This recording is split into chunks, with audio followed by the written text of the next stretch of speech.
যদি জমিতে ধান না লাগাই, কথা পরিষ্কার, কথা কি পরিষ্কার, জমিতে যদি ধান না লাগাই, ওই জমিতে সারা দিন সারা বছর তাকিয়ে থাকলে কি ওই জমি থেকে 1 মণ ধান আসবে? 1 মণ তো দূরের কথা, 1 কেজি আসবে? 1 কেজিতে দূরের কথা, 100 গ্রাম আসবে ওই জমিন থেকে? কেন আসবে না? কারণ ওই জমিতে কি লাগা হয়নি, কথা তো পরিষ্কার।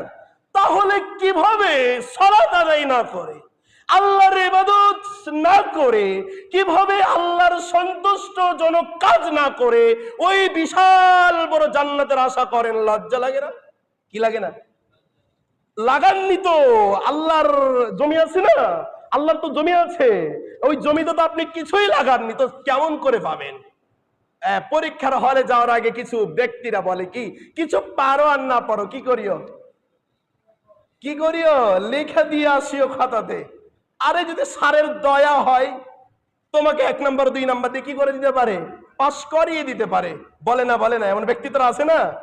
যে তবে আগের যুগ পার হয়ে গেছে, এখন না লিখলে কি পাওয়া যায় না, নাম্বার পাওয়া যায় না।